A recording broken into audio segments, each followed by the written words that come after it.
parece, arrancamos con un breve repaso de lo que son el tema de la sesión 2, que trata de pensamientos y decisiones. Si me escuchan toser, todavía no me recuperé de la semana pasada, así que si me escuchan toser, les pido desde ya disculpas. Les decía, arrancamos siempre después del concepto de liderazgo, arrancamos con una de las competencias / habilidades que creemos más importante en lo que tiene que ver con liderazgo, que es pensamiento y decisiones, es decir, entender por lo menos superficialmente cómo funcionan los dos sistemas de pensamiento reconocidos a nivel científico, y cómo influyen en esos sistemas algunas formas de operar que tiene la mente humana.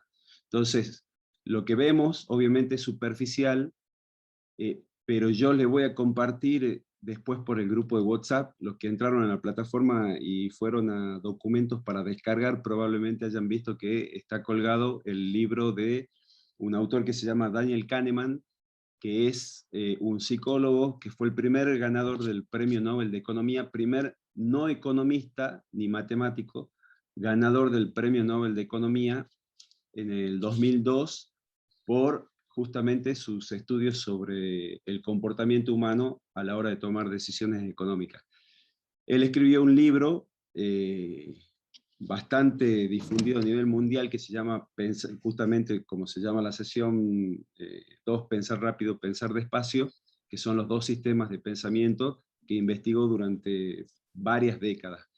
Y de ahí surge esta sesión, en donde la idea es repasar superficialmente estos temas y que después ustedes, si les interesan, si realmente les interesa, puedan profundizar en este libro digital que les voy a compartir, que es bastante extenso y que en algunos pasajes es muy pesado, por decirlo de alguna forma, porque utiliza alguna terminología muy técnica, pero en otros es muy interesante, y a nivel general pueden adquirir mucho conocimiento sobre el comportamiento del ser humano al momento de tomar decisiones de todo tipo.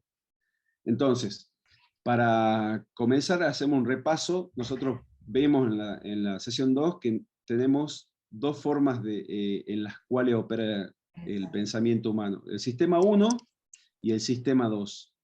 El sistema 1 es un sistema que responde mucho más a nuestra faceta emocional. Es un sistema automático, rápido, es generalmente inconsciente, intuitivo, automático, porque consume muy poca energía. Nosotros no necesitamos invertir energía cuando estamos operando con el sistema 1.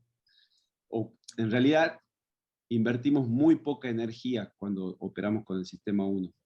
En cambio, el sistema 2 está asociado con la razón, es un pensamiento lento, consciente, es voluntario, lógico, es deliberativo y fundamentalmente consume mucha energía. Y acá la clave está en que entendamos que el cerebro siempre tiende, como lo dijimos la clase pasada, tiende a ahorrar energía, a hacer todo lo que implique el menor consumo de energía. Cuando tiene que consumir mucha energía, le cuesta arrancar. Entonces, acá tenemos la clave para entender por qué nosotros en el 90 y algunos dicen 99, 98, 99% de las decisiones que tomamos todos los días, todo el día, tienen que ver con el sistema 1, y el 1% tiene que ver con el sistema 2. Incluso muchos autores, y está aceptado en la comunidad científica internacional, que nosotros no somos seres racionales que se emocionan, sino somos seres emocionales que racionalizan sus emociones. Y que las decisiones que nosotros en general tomamos son decisiones que son inconscientes y que al momento de tener que justificar esas decisiones, las racionalizamos y encontramos cuál es la justificación por la cual nosotros tomamos esa decisión.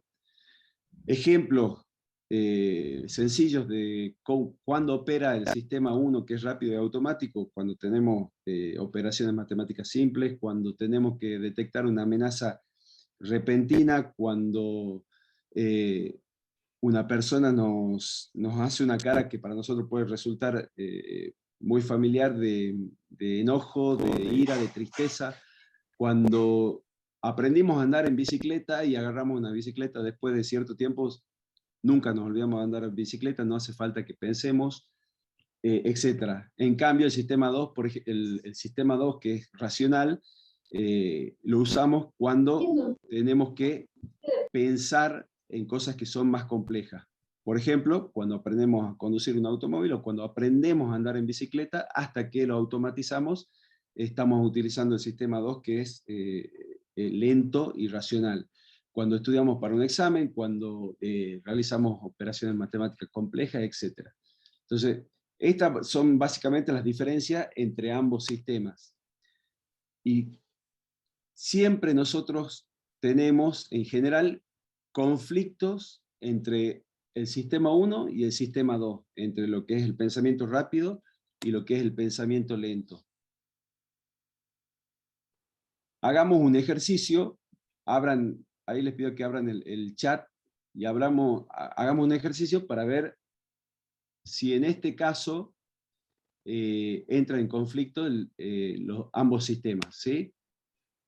Para los que hayan hecho alguna vez este ejercicio, que por ahí es bastante conocido, les pido que no participen. Para los que nunca lo hayan hecho, pongan en el chat el precio que ustedes creen que tiene la pelota, ¿sí? La consigna es la siguiente: un bate y una pelota juntos cuestan 1 peso con 10 centavos. Si el bate cuesta 1 peso más que la pelota, ¿cuánto cuesta la pelota? Y ahí les pido que contesten rápidamente. Yo dejo de compartir pantalla para ver si ustedes en el chat ponen su respuesta.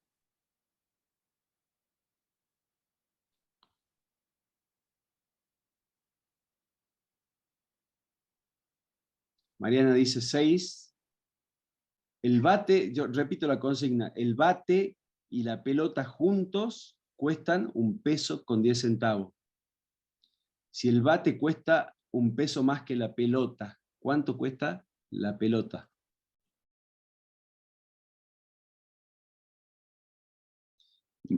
Rodolfo dice 10 centavos, Elizabeth también dice 10 centavos. ¿Quién más arriesga?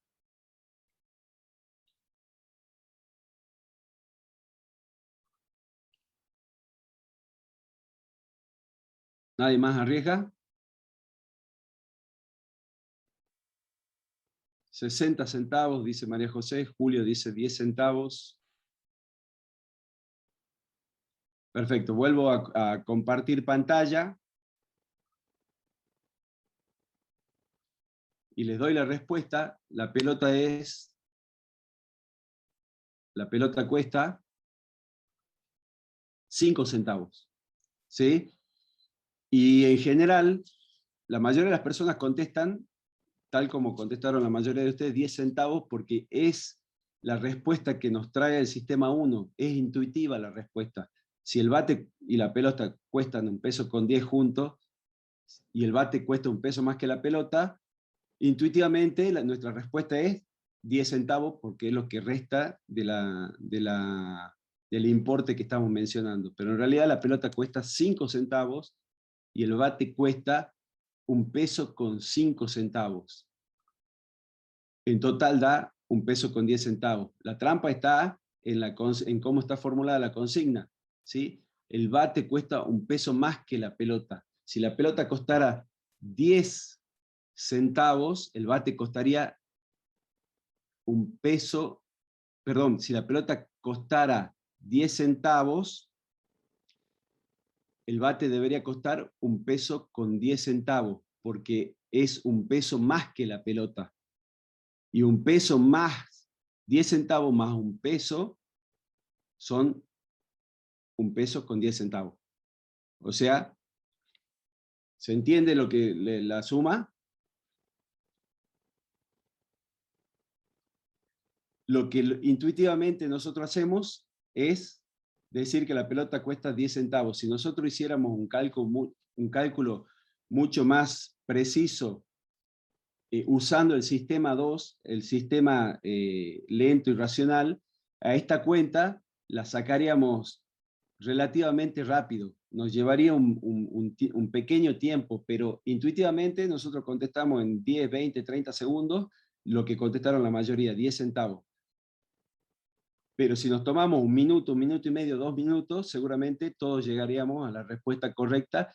Pero ¿qué pasa? Tenemos que utilizar el sistema 2, que es un sistema que consume energía, y el cerebro, como ya lo dijimos, es vago, es perezoso, y la primera respuesta que les parece relativamente razonable, la dice.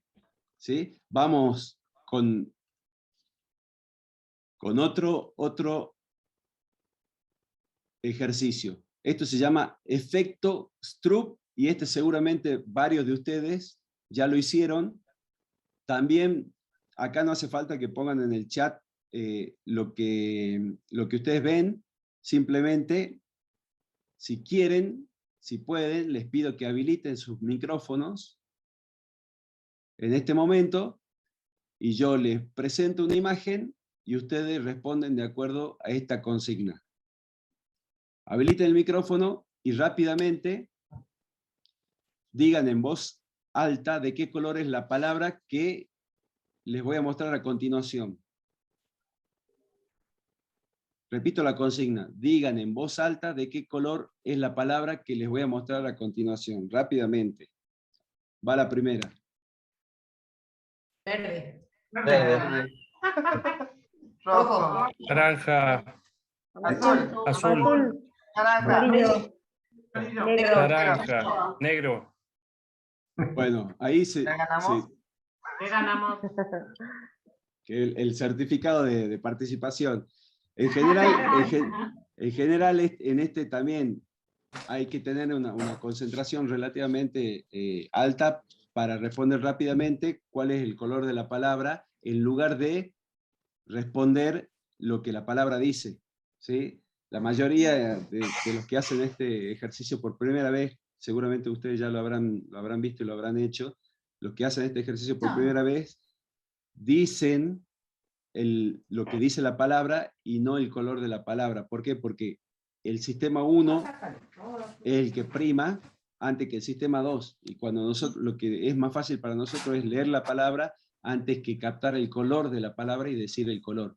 Hay un conflicto en donde generalmente gana el sistema 1, como en el ejercicio anterior.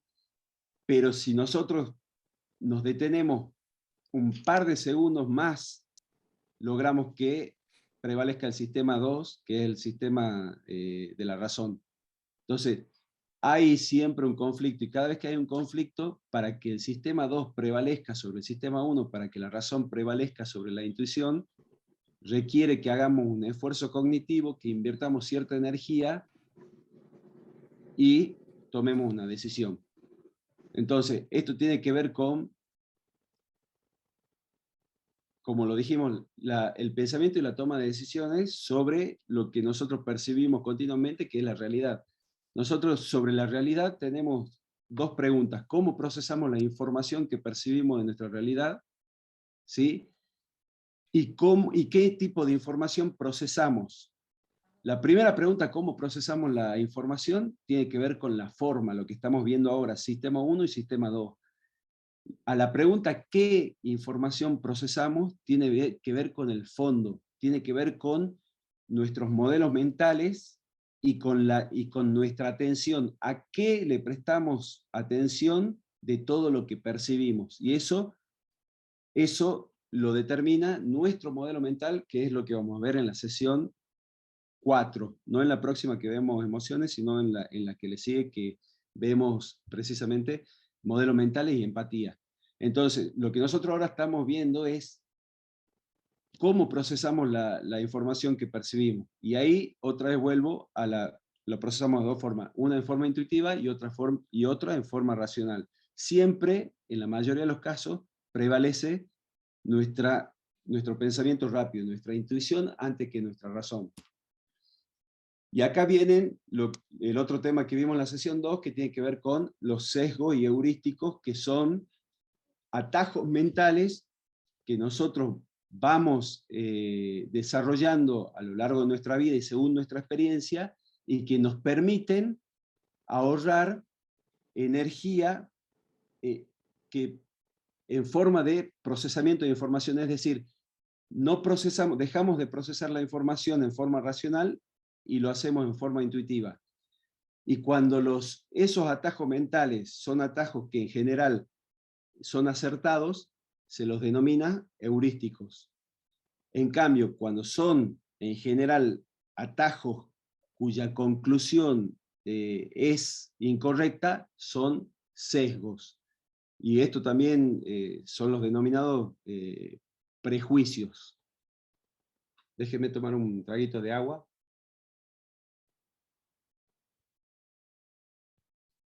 Entonces, ¿por qué es importante conocer los sesgos y heurísticos? Porque son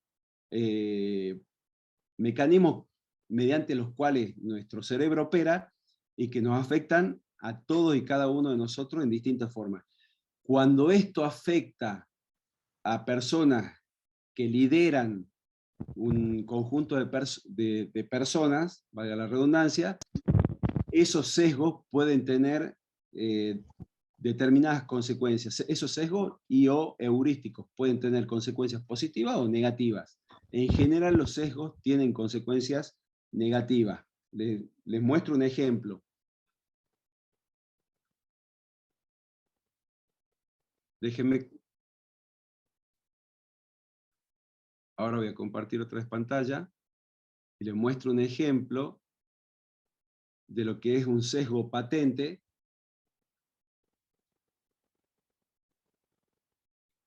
Sin intención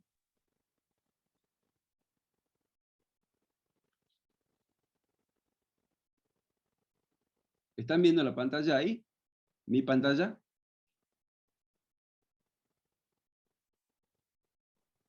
No, no se ve. No se ve. No se ve, ¿no? En este momento. Déjenme que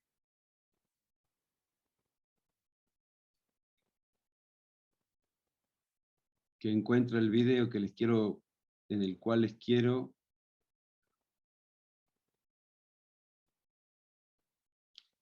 Ahí está. Ahora le comparto, sin ánimo de que esto implique ningún tipo de prejuicio ideológico o sesgo ideológico. Simplemente, si ustedes se acuerdan de esto, de este video, ¿ahora ven la pantalla?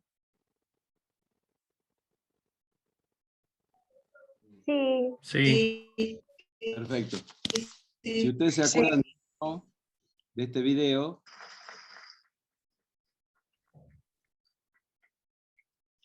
Es inequidad que durante años hayamos poblado la provincia de Buenos Aires de universidades públicas, cuando todos los que estamos acá sabemos que nadie que nace en la pobreza en la Argentina hoy llega a la universidad, y cuando todos los que... déjenme que lo reitere para los que acaban de entrar, se acaban de sumar. Va de nuevo.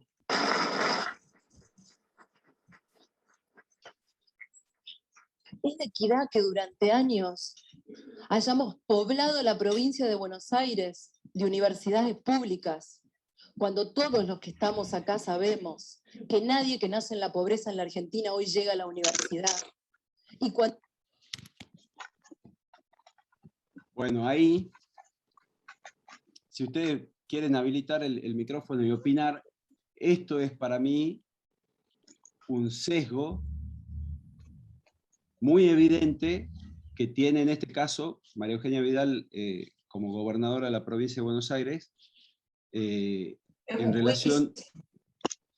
Un prejuicio que es, en este caso, es lo mismo que un sesgo. O sea, para ella es un error abrir universidades en toda la provincia de Buenos Aires porque ella considera que los pobres nunca llegan a la universidad. Entonces, ahí hay un sesgo, ese es un atajo mental en donde la conclusión es incorrecta. Perdón.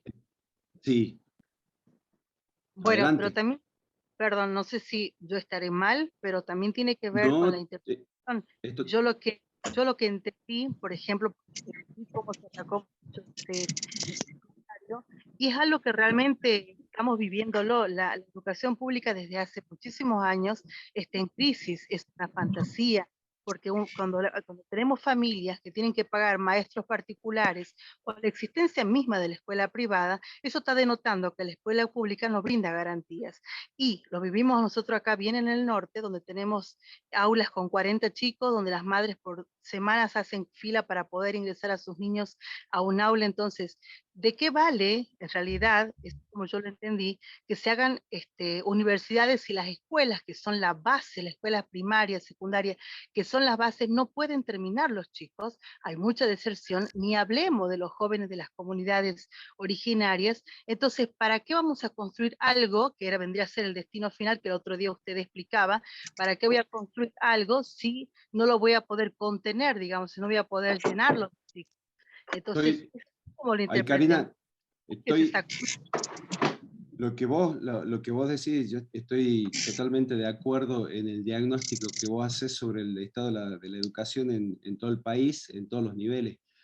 Lo que quiero resaltar es que la solución no es cerrar las universidades, la solución no es cerrar las escuelas, la solución es justamente lo contrario, para mí, digamos, porque esto está obviamente sujeto a interpretaciones y a cómo cada uno percibe e interpreta la realidad.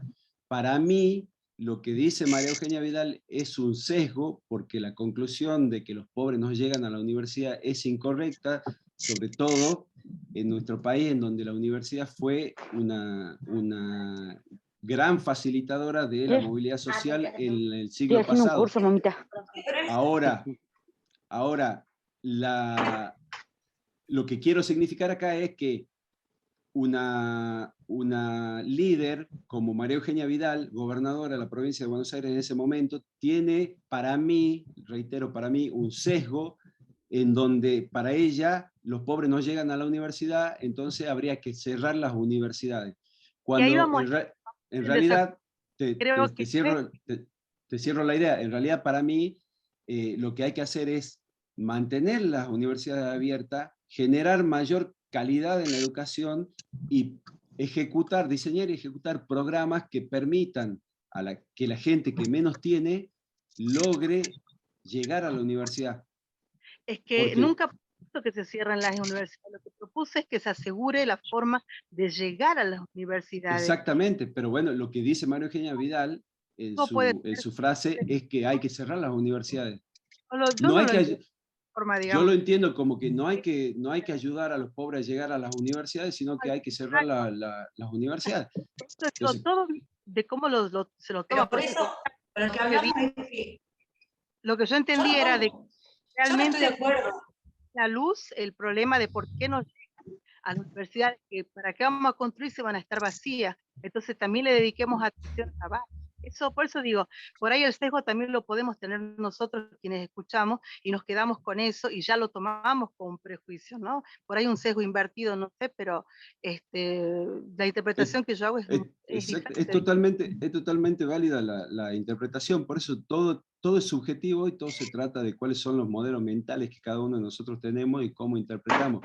Lo que yo puedo escuchar lo pasa por filtros que tienen que ver con mi experiencia, y lo que puede escuchar cada uno de ustedes pasan por los filtros de la experiencia de todo. Cada uno de nosotros es único y cada uno le da una interpretación de acuerdo a estos filtros.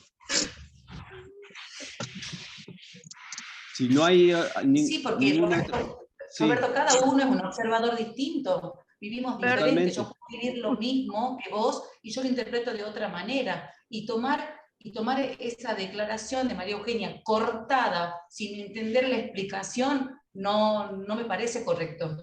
Hay que ver cuál es el contexto en lo que se dijo y capaz que tenía una explicación a lo que decía y nosotros únicamente analizamos una sola oración. Así es.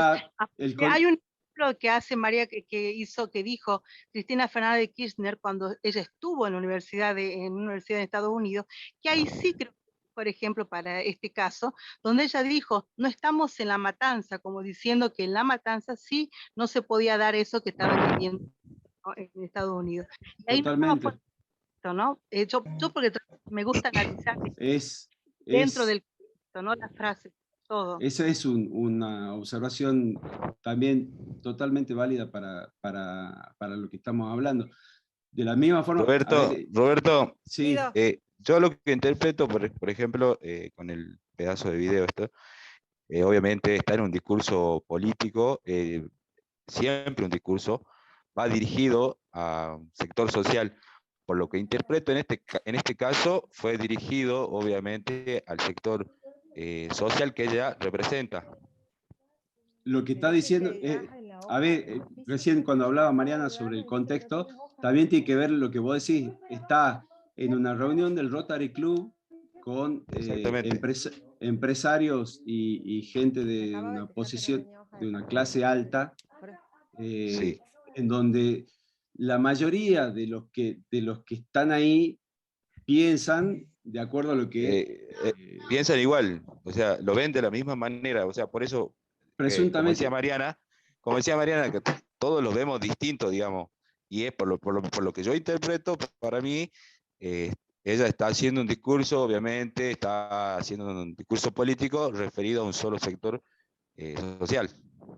Totalmente, a ver, si uno busca discursos de dirigentes políticos y ve el contexto en el que los pronuncian, van a ver que muchas veces se contradicen. ¿Por qué? Porque el mensaje está dirigido al público al que le hablan y no tiene que ver con lo que ellos piensan, sino con generar una cierta empatía o sintonía con el público al que le hablan directamente. Pero bueno, ¿qué pasa? Cuando se viralizan esos videos, ahí entra el tema del conflicto en las cosas que se dicen. ¿Entendés? Entonces, si vos lo ves en contexto y analizás lo que dice María Eugenia Vidal con las políticas en materia educativa, con los supuestos recortes en el presupuesto a la educación y entre otras cosas, y vos podés concluir en forma global que lo que dice, yo puedo concluir en forma general que lo que dice es lo que yo estoy interpretando, que en realidad no se trata de facilitarle la llegada a la gente con menos recursos a las universidades, sino se trata de no malgastar presupuesto en esas universidades, porque para ellos la gente pobre no accede. Pero no accede porque no puede terminar, o sea, pero no accede porque no puede ni terminar la secundaria muchas veces. Sí, es sistémico, es un tema sistémico, es un tema en donde no se trata de que no llega a la universidad porque no llega, se trata de políticas públicas que tienen que ver desde que una persona está en el vientre materno hasta desde que nace, cuáles son las políticas de desarrollo social que implementan, cuáles son las políticas en materia de educación primaria, secundaria, en materia de empleo, etc. O sea, que no lleguen a la universidad no tiene que ver con todo el ciclo de vida de los jóvenes que están en situación de vulnerabilidad. No tiene que ver. Eso es lo que precisamente estaba denunciando, ¿no? Así que, pero en este caso creo que sería el de Kirchner cuando dijo, no somos la matanza, cuando estamos en la matanza, que ahí sí creo que entra bien este ejemplo. En este caso. Otro sesgo totalmente, digamos, y ahí sí, incluso gente de su propio movimiento salió a criticar a Cristina. Digamos, por eso les digo, o sea, Cristina estaba ¿era? No sé, no me acuerdo si era Harvard o dónde estaba en ese momento en esa universidad, pero lo dijo de acuerdo al público que tenía enfrente, y todo esto se viraliza, lamentablemente, para los que cambian su discurso de acuerdo al público que tienen enfrente. Sigamos, pero está bueno que discutamos esto, porque de eso se trata, digamos. Para algunos los sesgos son sesgos y para otros no son sesgos. Les comparto otra vez pantalla. Hola. Sí. Yo lo que quería decir es que el problema es cuando se habla de parcialización, cuando un sesgo es negativo o no negativo, todo depende de la percepción de cada uno y justamente de la forma que fue. Creo que ahí es donde no es un buen día hoy, después de las elecciones, como para generar de qué lado se dicen bien las cosas o no. Así que si podés usar otro ejemplo, capaz que queda más firme. De todas maneras, No, sí, lo que dijo, importante lo como que, para marcar qué es un sesgo, que un sesgo es la forma en la que vemos las cosas por la misma crianza, por la misma, como exactamente, decías digamos, vos, la ¿no? misma sumatoria de Acá, todas las vivencias.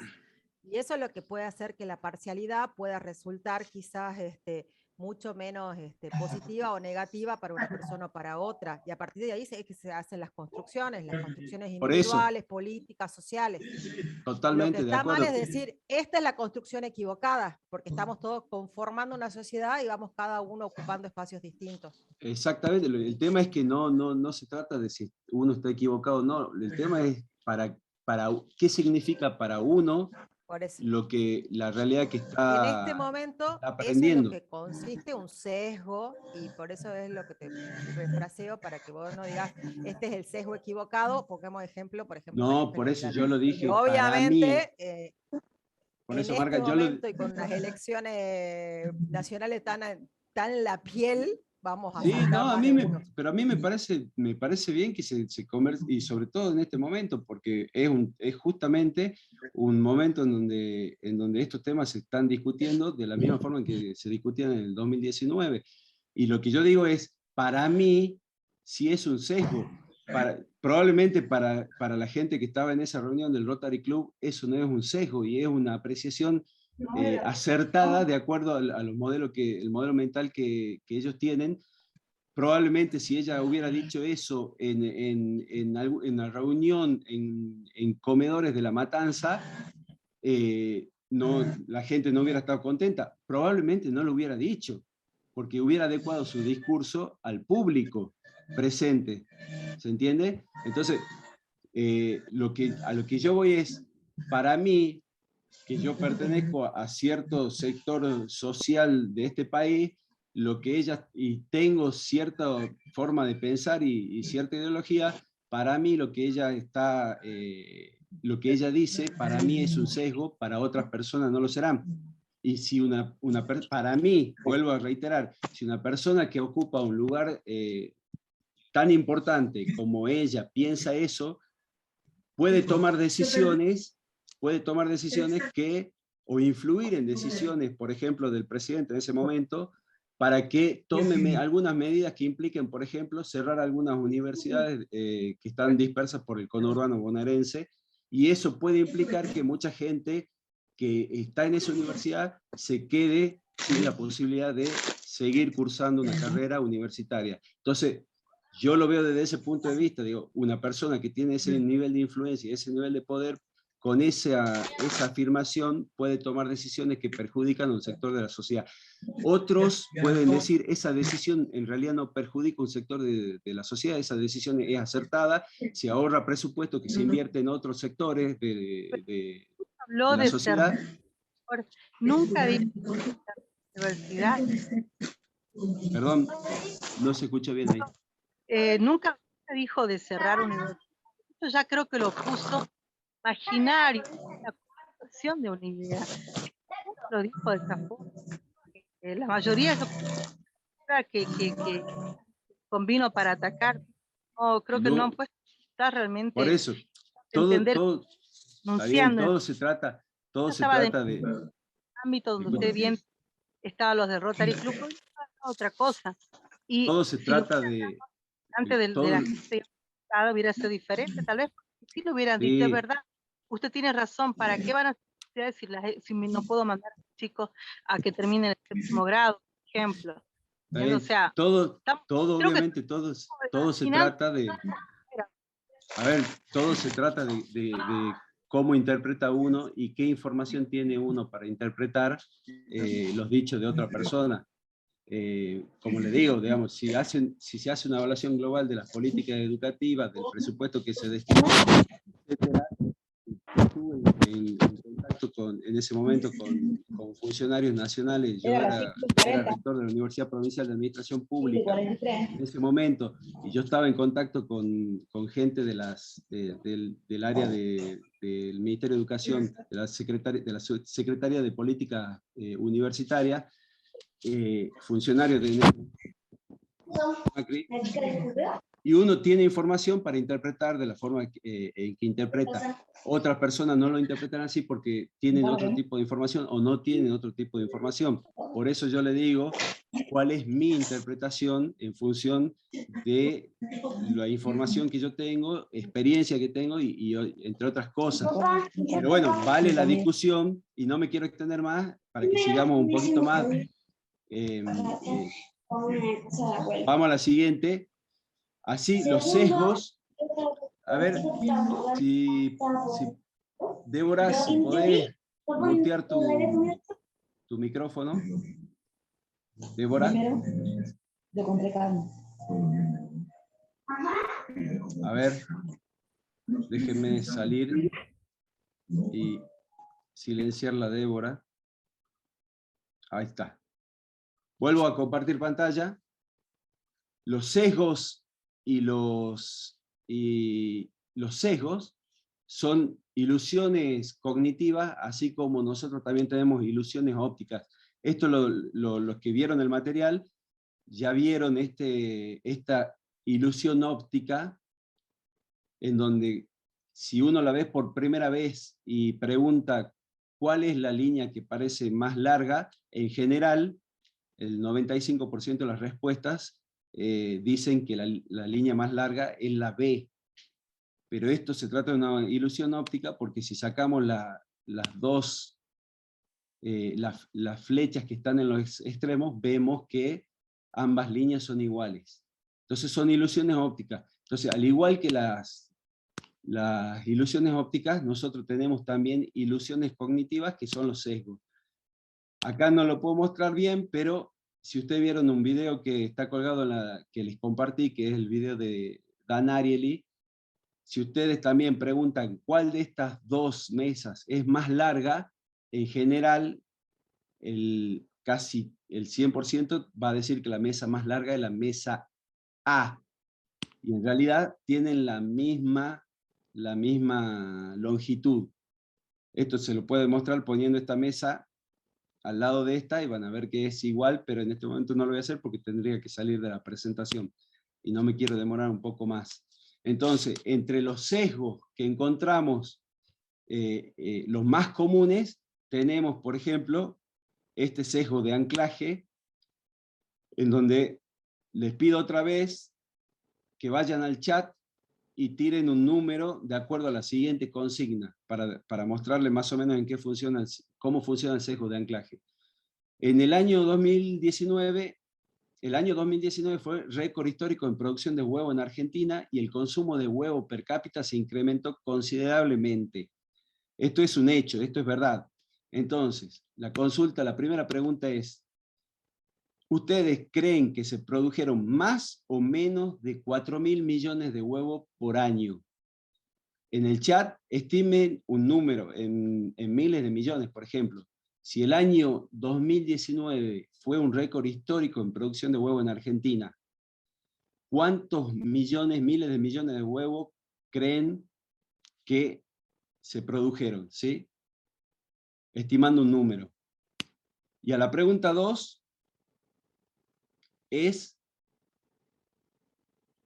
¿usted cree que el consumo de huevo per cápita fue más o menos de 250 unidades por persona? Es decir, si se consumieron más o menos de 250 huevos por persona, por año. Si lo pueden tirar en el chat, al número que cada uno estime, a la pregunta 1 y a la pregunta 2, Yo mientras tanto voy avanzando, y acá tenemos el concepto de lo que es el sesgo de anclaje, que es cuando una persona toma como referencia un determinado valor para estimar otro valor desconocido. La consigna, ¿por qué les traigo la consigna de estimar la cantidad de huevos producidos por año? Porque es un número que probablemente ninguno de ustedes tenga en cuenta, probablemente digo, capaz que algunos sí, pero en general ninguno de ustedes va a saber con certeza cuántos miles de millones de huevos se producen en Argentina por año. Entonces, yo le tiro un número en la pregunta, les dije, ¿ustedes creen que es más o menos de 4.000 millones de huevos por año? Entonces, probablemente en el chat ustedes hayan puesto un número que esté por arriba, un poco por arriba del 4.000 o un poco por abajo de 4.000. Quizá alguno le haya pegado, pero la respuesta es 13.175 millones de huevos por año. ¿Sí? Y a la pregunta 2 son 284 unidades por año.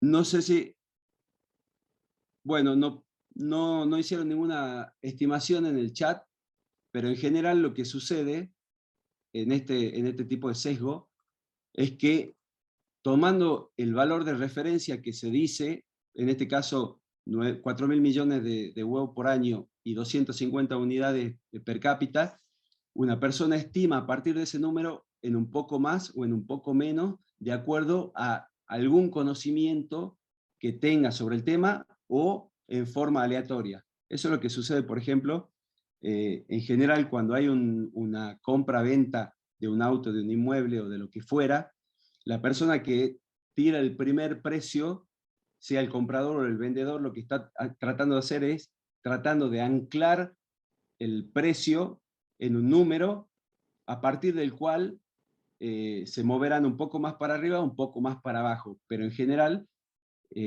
se intenta anclar ese precio tirando un valor. En general el comprador va a tirar un valor más bajo y el vendedor va a tirar un valor más alto. Y la operación en general se cerrará en un promedio de ambos valores. Efecto dotación.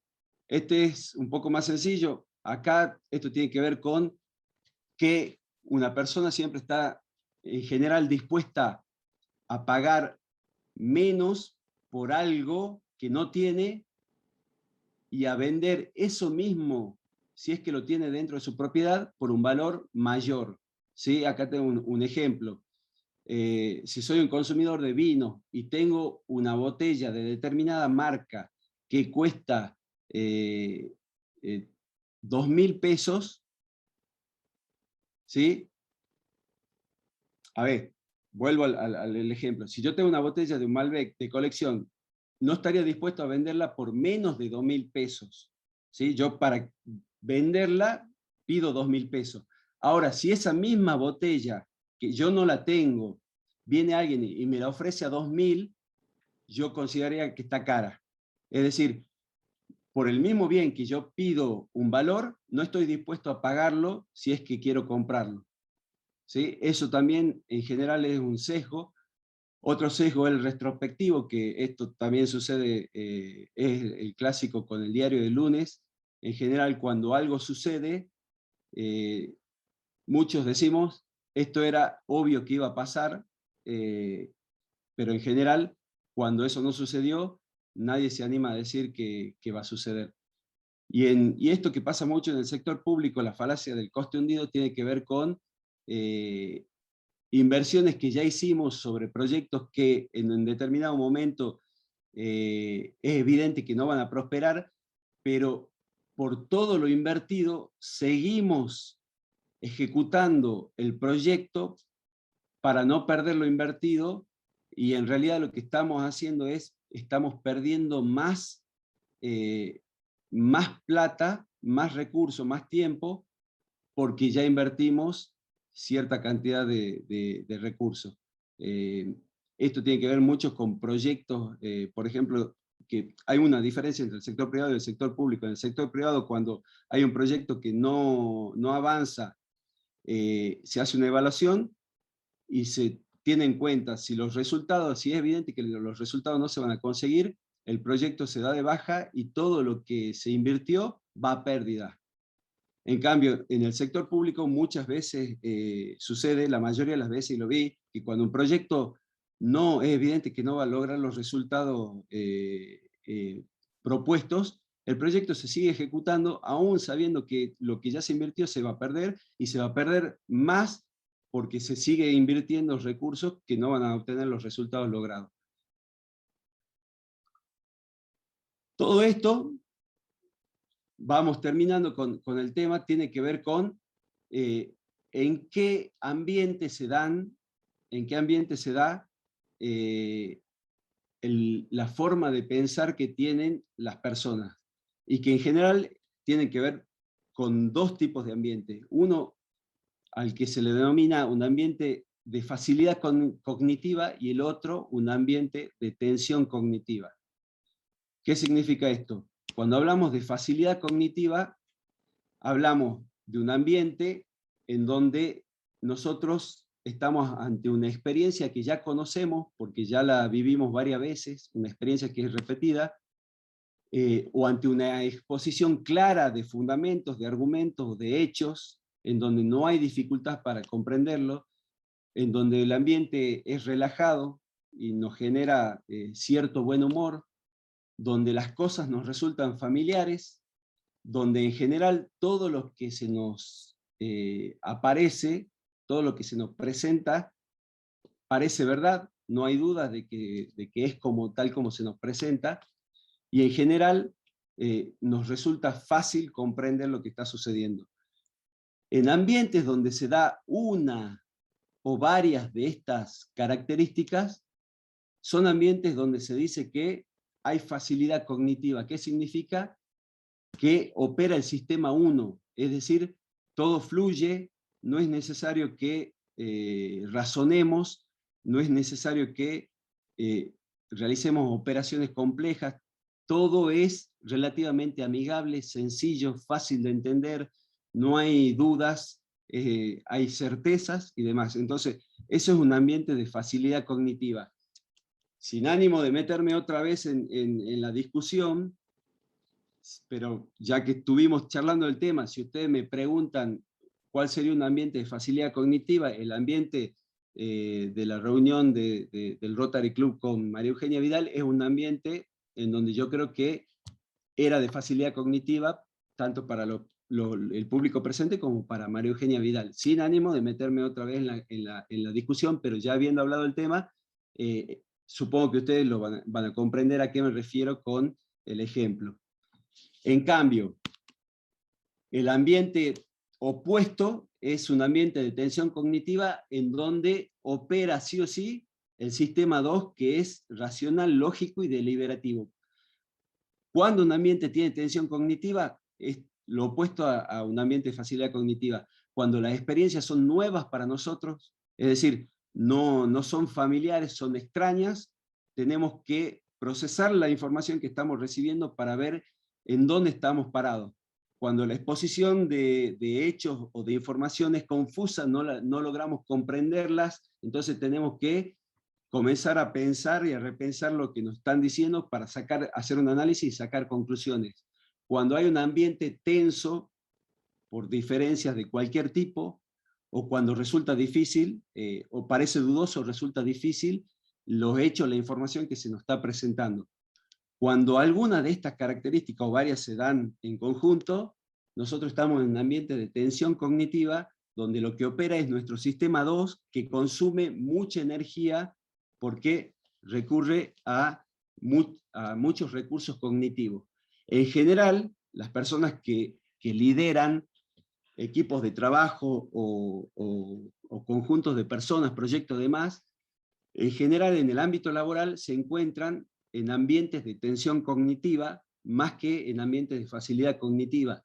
Entonces eso implica que tienen que utilizar muchos recursos cognitivos, mucha energía, y eso cansa mucho. Por eso cuando comenzamos con el programa, yo les decía que ser líder no es fácil, ser líder te consume psicológica y físicamente. ¿Por qué? Porque te lleva, te implica mucha dedicación, mucho esfuerzo cognitivo y físico, llevar adelante un proyecto, liderar un proyecto de cualquier tipo, sea privado, sea político, sea lo que fuere, y en la medida en que sea mayor o menor complejo, te consume mayor o menor cantidad de recursos. Entonces, ustedes verán cómo asume una persona un cargo de responsabilidad y cómo lo deja 4, 5, 6 años después. Ustedes habrán visto comparaciones de las fotos de los líderes, grandes líderes políticos, Obama, Bush, en general, tienen un semblante cuando asumen y tienen otro totalmente distinto cuando los dejan. ¿Por qué? Porque los ambientes de tensión cognitiva te generan mucho estrés, y el estrés lo vamos a ver en esta sesión 3 que viene. El estrés te mantiene en permanente estado de alerta, y eso implica también un permanente uso del sistema 2, que implica un permanente uso de mucha energía. Entonces, ser líder no es para cualquiera, requiere un enorme sacrificio mental y físico. Y para terminar, está el concepto de disonancia cognitiva, que este es importante para tener en cuenta siempre que hablemos con... siempre que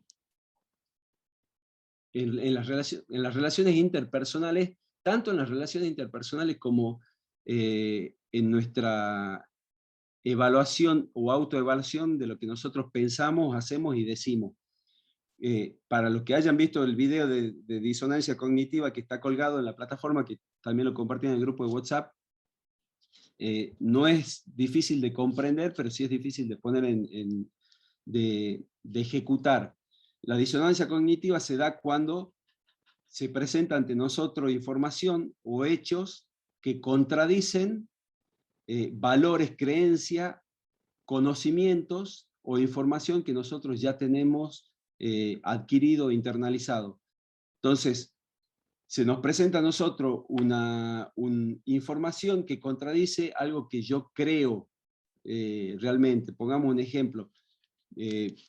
Yo tengo un jefe que me encargó que haga un trabajo, determinado trabajo, me llevó unos días, hice el trabajo, yo creo que lo hice bien al trabajo, le dediqué tiempo, lo hice como estoy acostumbrado a hacerlo, y presenté el trabajo ante mi jefe. Entonces, yo creo que lo hice bien, y estimo que lo hice bien porque creo que comprendí también cuáles eran las instrucciones. Al día siguiente mi jefe viene y me dice, mira, la verdad que tu trabajo es malo, malísimo, no es lo que yo te pedí, la verdad que no me sirve, voy a pedir que lo haga otra persona porque creo que vos no lo hiciste, no tenés la capacidad para hacerlo, evidentemente. Yo tengo ahí lo primero que ocurre es una crisis de expectativa. Digamos, yo pensaba que lo había hecho bien y mi expectativa era que me hagan una buena devolución, y la verdad que fue totalmente lo opuesto a lo que yo esperaba. Hay una crisis de expectativa que es consecuencia de la disonancia. La devolución que tuve es opuesta a lo que yo esperaba. Entonces, ahí pueden ocurrir 3 cosas. La primera es que yo diga, la verdad que tiene razón mi jefe, no tengo la capacidad para hacer el proyecto, debería capacitarme, aprender, antes de volver a afrontar un proyecto de esas características, ¿sí? Ahí yo lo que estoy haciendo es aceptando que lo que yo creía era errado, y dándole la razón a la otra persona en forma total y absoluta, y tomando alguna medida, decidiendo tomar alguna medida para corregir esa falencia que yo tengo. O directamente diciendo, no tengo la capacidad, no voy a volver a aceptar un proyecto como este. Listo, chao. ¿Cuál es el extremo opuesto? El extremo opuesto para resolver la disonancia que se me presenta es que yo diga, mi jefe no tiene la más remota idea, la verdad que es un soberbio que ni siquiera vio mi trabajo, seguramente ni lo vio, y como me tiene bronca, me está desprestigiando y me quiere poner en evidencia ante mis compañeros de trabajo que yo soy un incompetente. Pero la verdad que el incompetente es él, porque no tiene la más mínima idea de lo que yo hice. Listo, chao. Yo resuelvo esa disonancia fortaleciendo o reafirmando lo que yo pienso. Yo hice bien las cosas, el que está equivocado es mi jefe. Listo, ese es el extremo opuesto. Y el intermedio, que es el extremo, en realidad es el que debería primar, es voy a hacer una evaluación de la devolución que me dio, voy a ver en qué fallé, si es que fallé, y en qué creo que estoy en lo correcto, y yo voy a volver y retroalimentar a esa devolución en función de las cosas que yo creo que hice bien y de las cosas que yo creo que realmente hice mal de acuerdo a lo que me dijeron. Esa es una posición intermedia. Y en general, esto es importante porque en nuestros equipos de trabajo tenemos gente que adopta cualquiera de las tres posiciones.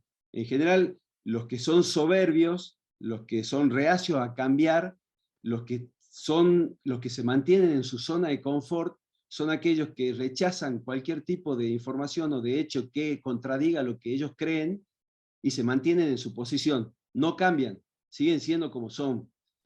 Los que son un poco más débiles de carácter, por decirlo de alguna forma, aceptan absolutamente cualquier cosa que se les dice que está mal, no hacen una evaluación de cuáles son sus fortalezas y debilidades también, por supuesto, y no se plantan ante cosas que pueden creer que son correctas. Aunque ellos crean que hicieron alguna de las cosas bien, dicen, no, sí, la verdad que tienen razón, soy un incompetente, me tengo que capacitar.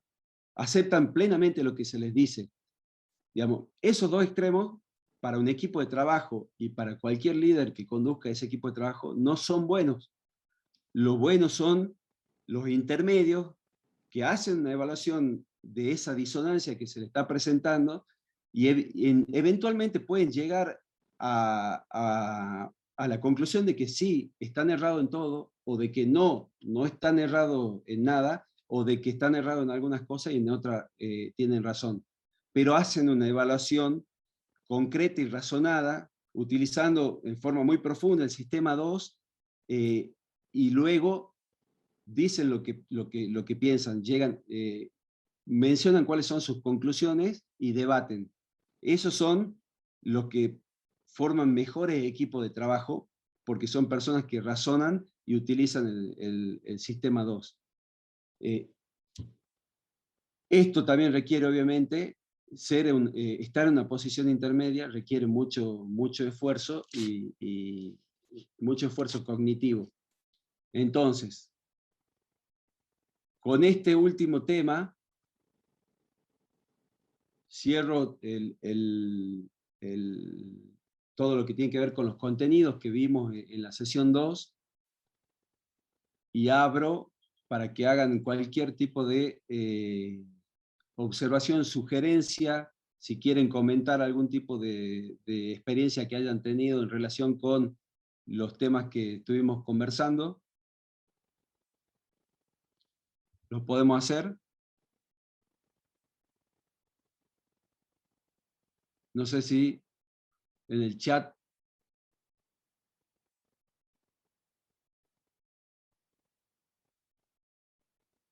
Bueno, Carlos, no vuelvo sobre el tema, si no podemos estar una hora más conversando.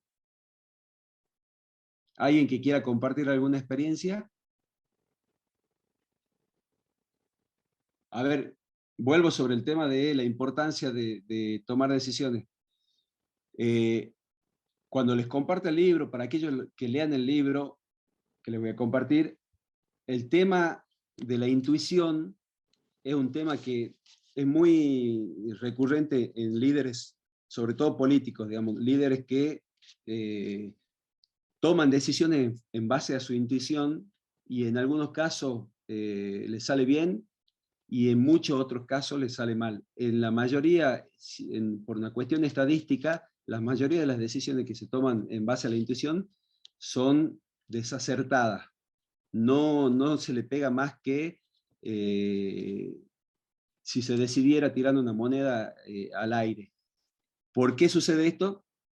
Porque la intuición solamente es válida en tanto y en cuanto provenga de una persona que hace ese juicio intuitivo sobre un ambiente en donde pasó mucho tiempo, vivió mucho tiempo y absorbió mucha información de ese ambiente. En definitiva, el pensamiento automático, que se podría asimilar a la intuición, es la experiencia, es el pensamiento 2, el pensamiento lento, el pensamiento racional automatizado, como cuando aprendemos a manejar un auto. Cuando nosotros aprendemos a manejar el auto, estamos pensando lo que hacemos. Apretamos el embrague, metemos el cambio, apretamos el acelerador, soltamos el embrague, lo pensamos y vamos aprendiendo, se nos para el auto, tenemos que volver a aprender, etc. Estamos utilizando el pensamiento racional. Cuando lo hicimos 1000 veces, lo automatizamos y ya no lo pensamos, lo hacemos en forma automática. Eso sucede también en otros ámbitos del ser humano. Cuando una persona hace muchas veces una cosa que en principio utilizó la razón para aprenderla y lo hizo tantas veces que lo automatizó, esa persona puede hacer juicios intuitivos y acertarle, pero no porque utilice la intuición pura, sino porque utiliza la razón automatizada. Si una persona que entra a trabajar hoy conmigo a determinado lugar de trabajo y esa persona sobre determinada situación hace un juicio intuitivo, yo no le haré caso. ¿Por qué? Porque recién está comenzando a trabajar y todavía no sabe qué es lo que pasa, todavía no automatizó los conocimientos que tiene que aplicar en esa situación de trabajo. ¿Se entiende? Entonces, a lo que voy es que muchos líderes aplican la intuición, pero porque conocen el territorio. Muchos otros aplican la intuición, por ejemplo, en gestión, sin conocer lo que tienen que hacer. Y lo que tienen que hacer en realidad es racionalizar, deliberar, utilizar el pensamiento racional, y eso implica mucha dedicación, mucho esfuerzo. Hay muchos líderes que lo hacen y se preparan, hay muchos otros que no, que siguen a su instinto, y bueno, a cada uno le va como le va.